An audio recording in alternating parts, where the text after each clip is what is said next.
Hello everyone, welcome back. आज हम पढ़ेंगे नवम पाठ अध्याय 9 का संपूर्ण अभ्यास कार्य। पाठ का नाम है कौरुक कौरुक कौरुक, जिसका अर्थ है कौन निरोगी है, कौन निरोगी है, कौन निरोगी है। तो आइए इसके अभ्यास कार्य को शुरू करते हैं।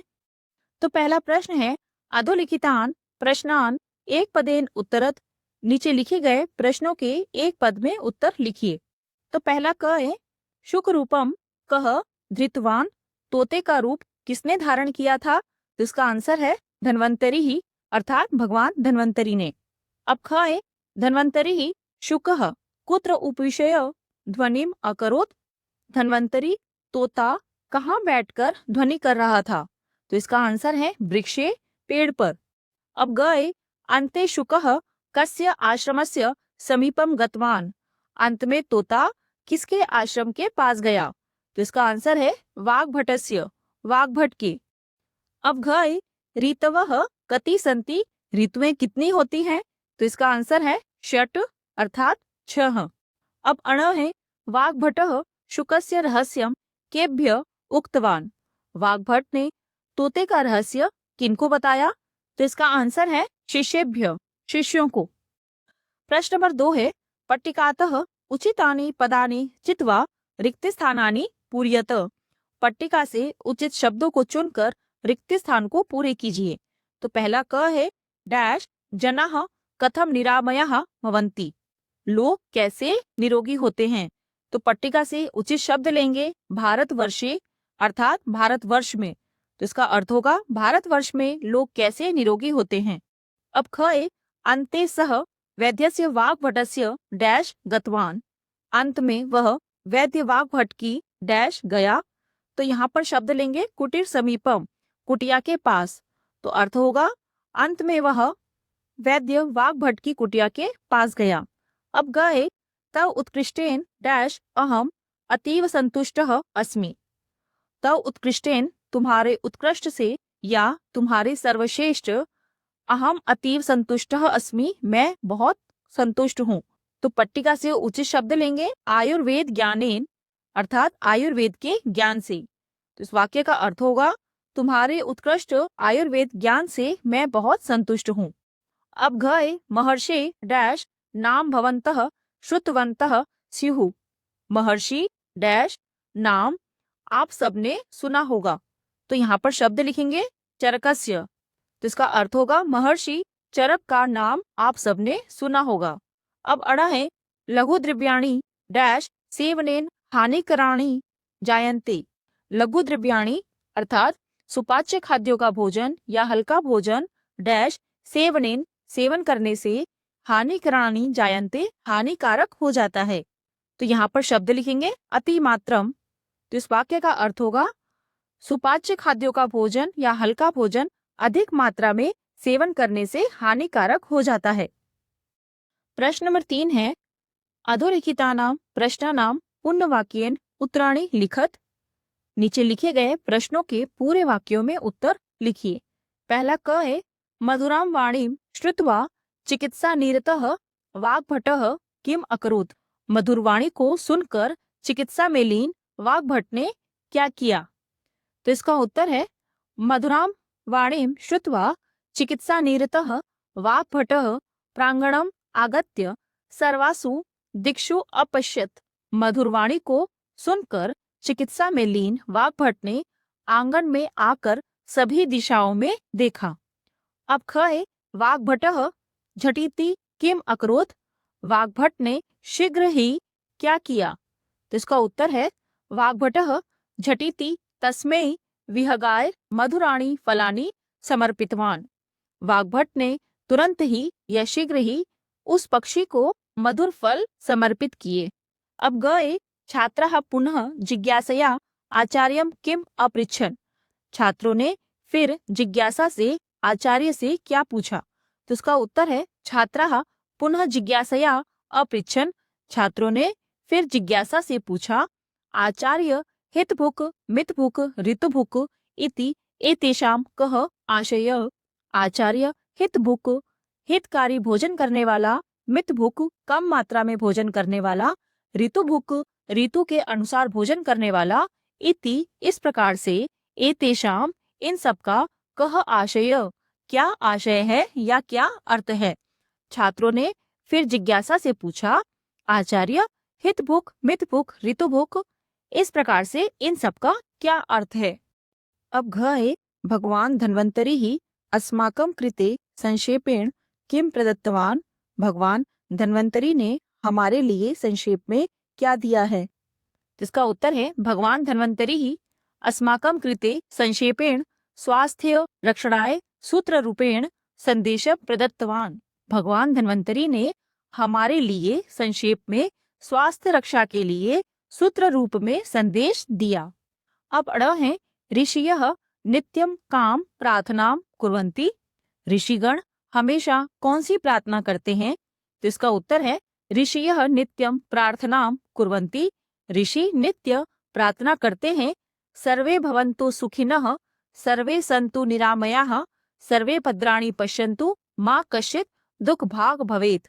जिसका अर्थ है, सभी सुखी हों, सभी स्वस्थ हों, सभी कल्याण देखे, शुभ देखे, कोई भी दुख का भागी न हो, अर्थात किसी को भी दुख न देखना पड़े।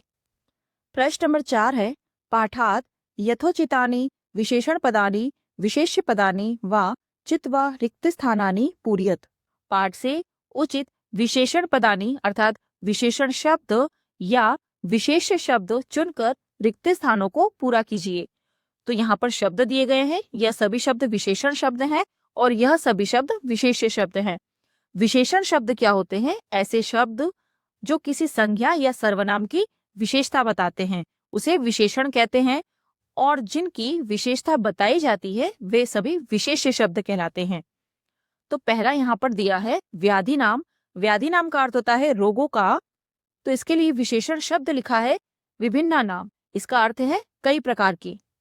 तो यहाँ पर यह बात ध्यान देने वाली है कि विशेषण शब्द हमेशा विशेष्य के अनुसार बदलता है। जैसे कि व्याधि नाम षष्ठी बहुवचन शब्द है, तो इसका विशेषण भी षष्ठी बहुवचन होगा। तो इस पूरे शब्द का अर्थ हुआ विभिन्न प्रकार के रोगों का। अब दूसरा विशेषण शब्द दिया है मनोहरम, तो इसके लिए विशेष्य शब्द लिखेंगे पाठ से शुक रूपम, यह दोनों द्वितीय विभक्ति का एकवचन शब्द है। अब दिया है प्रांगणे अर्थात आंगन में, यह सप्तमी विभक्ति का एकवचन शब्द है, तो इसके लिए विशेषण शब्द लिया है विशाले, यह भी सप्तमी विभक्ति का एकवचन शब्द है, इसका अर्थ होता है विशाल में। तो पूरे शब्द का अर्थ हुआ विशाल आंगन में। अब नेक्स्ट है वाग्भटः। वाग्भटः प्रथमा विभक्ति का एकवचन शब्द है, तो इसके लिए विशेषण शब्द लिखा है वैद्यः, यह भी प्रथमा विभक्ति का एकवचन शब्द है। अब अगला विशेषण शब्द दिया है मधुराणी, तो इसके लिए विशेष शब्द लिखा है फलानी, जिसका अर्थ है मधुर फल। अब नेक्स्ट विशेष शब्द दिया है वैद्यस्य, जिसका अर्थ है वैद्य का, तो यह षष्ठी विभक्ति का एकवचन शब्द है, इसके लिए विशेषण शब्द लिखेंगे उत्तमस्य, यह भी षष्ठी विभक्ति का एकवचन शब्द है, तो उस पूरे शब्द का अर्थ हुआ उत्तम वैद्य का। अब नेक्स्ट है विशेषण शब्द दिया है महर्षि, इसका अर्थ है महर्षि का, यह षष्ठी विभक्ति का एकवचन शब्द है, तो इसके लिए विशेष शब्द में आएगा चरकस्य, इसका अर्थ है चरक का, यह भी षष्ठी विभक्ति का एकवचन शब्द है, तो इस पूरे शब्द का अर्थ हुआ महर्षि चरक का। यहाँ पर विशेष शब्द दिया है वैद्यः, तो इसके लिए विशेषण शब्द लिखेंगे प्रख्यातः, इसका अर्थ है प्रसिद्ध, प्रसिद्ध वैद्य, यह भी प्रथमा विभक्ति का बहुवचन शब्द है। अब नेक्स्ट दिया है वृक्ष है अर्थात पेड़ पर, यह सप्तमी विभक्ति का एकवचन शब्द है, इसके लिए विशेषण शब्द लिखेंगे पार्श्व स्थे, पास में स्थित, यह भी सप्तमी विभक्ति का एकवचन शब्द है। अब नेक्स्ट विशेष शब्द दिया है वाणी, जिसका अर्थ है वाणी को, यह द्वितीय विभक्ति का एकवचन शब्द है, तो इसके लिए विशेषण शब्द आएगा मधुराम, यह भी द्वितीय विभक्ति का एकवचन शब्द है, तो इसका अर्थ हुआ मधुर वाणी को। अब नेक्स्ट विशेषण शब्द दिया है लौकिकः, यह प्रथमा विभक्ति का एकवचन शब्द है, तो इसके लिए विशेष शब्द लिखेंगे इस पाठ से खगः अर्थात सांसारिक पक्षी। अब नेक्स्ट शब्द दिया है समुचितम, तो इसके लिए शब्द लिखेंगे उत्तरम, तो इसका अर्थ हुआ उचित उत्तर। अब नेक्स्ट दिया है शिष्यः, यह प्रथमा विभक्ति का बहुवचन शब्द है, इसका अर्थ है शिष्यों ने, तो इसके लिए विशेषण शब्द लिखा है विस्मिताः अर्थात आश्चर्यचकित। विस्मिता शब्द भी प्रथमा विभक्ति का बहुवचन शब्द है। अब लास्ट दिया है सात्विकम, इसके लिए विशेष शब्द लिखेंगे भोजनम, तो इसका अर्थ हुआ सात्विक भोजन। यह दोनों भी द्वितीय विभक्ति के एक वचन शब्द हैं। पांचवा प्रश्न है पाठम पठित्वा अधोलिखित पट्टिकातः पदानि चित्वा उचित संचिकायां पूरयत। पाठ को पढ़कर नीचे लिखे गए पट्टिका से शब्द चुनकर उचित संचिका को पूरा कीजिए। संचिका का अर्थ फाइल से होता है। यहाँ पर 2 फाइल दी गई हैं। पहली फाइल में विशेषण पद लिखने हैं, अर्थात ऐसे शब्द जो विशेषता बताते हैं, और दूसरी फाइल में विशेष शब्द लिखने हैं, अर्थात जिनकी विशेषता बताई जाती है। तो इस पट्टिका में विशेषण शब्द हैं लौकिकः, दूसरा है त्रीणि, उत्तमस्य, विस्मितः, मधुरया, पूज्यः, विशाले। और विशेष शब्द दिए हैं व्याधिनाम, देवः, वृक्षे, वाणीम, प्रश्नान, खगः, शुकम, वाग्भटः। प्रश्न नंबर 6 है अधोलिखितानि वाक्यानि पठित्वा तेन संबंधम श्लोकम पाठात चित्वा लिखत। नीचे लिखे गए वाक्यों को पढ़कर उनसे संबंधित श्लोक को पाठ से चुनकर लिखिए। तो पहला क दिया है अस्माभिः नित्यम व्यायामः स्नानम दंत धावनम बुभुक्षांच भोजनम कर्तव्यम। अस्माभिः हमारे द्वारा या हमें, नित्यम व्यायामः हमेशा व्यायाम या कसरत, स्नानम स्नान, दंत धावनम दांत साफ करना, बुभुक्षांच और भूख लगने पर भोजनम कर्तव्यम भोजन करना चाहिए। हमें रोज व्यायाम, स्नान, दांत साफ करना चाहिए और भूख लगने पर भोजन करना चाहिए। तो इससे संबंधित श्लोक लिया है पाठ से। व्यायामः प्रातरुत्थाय नित्यम दंत विशोधनम स्वच्छ जलेन सुस्नानाम बुभुक्षांच भोजनम। अब ख है अस्माभिः हितकरः आहारः सेवनीयः येन विकाराणाम शमनम स्वास्थ्यस्य च रक्षणम भवेत्। अस्माभिः हमारे द्वारा या हमें, हितकरः हितकारी, आहारः आहार, सेवनीयः सेवन करना चाहिए। हमें हितकारी आहार का सेवन करना चाहिए। येन विकाराणाम शमनम स्वास्थ्यस्य च रक्षणम भवेत्।